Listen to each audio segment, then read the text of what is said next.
तो दोस्तों नमस्कार और स्वागत है आप सभी का स्टडी सर्किल में।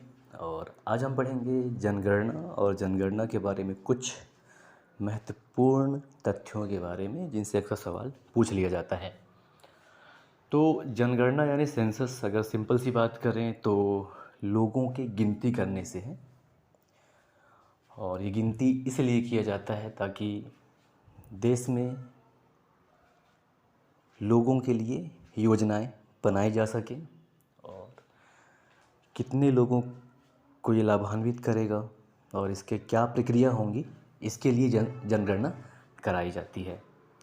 सिंपल सा अगर हम बात कर लें कि एक जो स्कीम आया था उज्ज्वला योजना, यानी कि प्रधानमंत्री उज्ज्वला योजना, तो 1 मई 2016 को इसको लॉन्च किया गया था। और इसका उद्देश्य ये था कि 50 मिलियन ऐसी महिलाओं को जो गरीबी रेखा से नीचे रहती हैं उनको गैस सिलेंडर मुफ्त प्रदान किया जाएगा। तो ये स्कीम बनाया गया क्यों?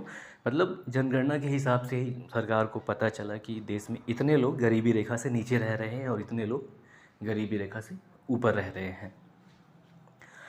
तो जनगणना कराने का यही लाभ है। और चूँकि भारत में हर 10 साल पर जनगणना होता है और अभी बहरहाल ये थोड़ी सी आउटब्रेक की वजह से ये क्रम टूट गया, तो चूँकि हर देश का ही टूटा होगा बहरहाल। तो जनगणना की अगर हम बात करें तो इसका सबसे पहला जो शुरुआत है, सबसे पहला शुरुआत स्वीडन में हुआ। स्वीडन जो कि यूरोप का एक देश है, वहाँ 1749 में किया गया। और चीन की अगर हम बात कर लें थोड़ी सी, तो चीन में सबसे पहले 1953 में किया गया। और भारत के संदर्भ में बात करें तो भारत में जनगणना की प्रथम शुरुआत सन 1872 में की जाती है, लॉर्ड मेयो के शासनकाल में, जब वो भारत का गवर्नर जनरल रहता है लॉर्ड मेयो तब। और विधिवत शुभारंभ की बात करें जाए भारत में, तो भारत में विधिवत तौर पर जनगणना वर्ष 1881 में किया गया, लॉर्ड रिपन के शासनकाल में। यानी लॉर्ड रिपन के समय में भारत में प्रथम विधिवत जनगणना की शुरुआत हुई। और जनगणना के बारे में थोड़ी सी और अगर हम बात कर लें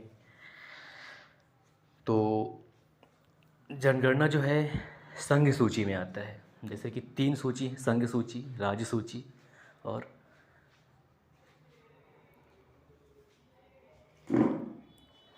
और समवर्ती सूची। तो समवर्ती सूची ऐसा होता है कि जिसमें राज्य और केंद्र सरकार दोनों मिलकर कानून बना सकती हैं। बहरहाल हम बात कर रहे हैं जनगणना की, तो जनगणना जैसा कि कहा आपको कि संघ सूची में आती है और 7वीं अनुसूची में इसके बारे में वर्णन दिया गया है। और प्रविष्टि की बात कर लें तो प्रविष्टि 20 ए में जनसंख्या नियंत्रण और परिवार नियोजन के बारे में बताया गया है, और ये समवर्ती सूची में है, जनसंख्या नियंत्रण और परिवार नियोजन। और जनगणना से थोड़ी सी और अगर हम बात कर लें तो सेंसस एक्ट 19 यानी कि जनगणना अधिनियम 1948 जनगणना को वैधानिक आधार प्रदान करता है।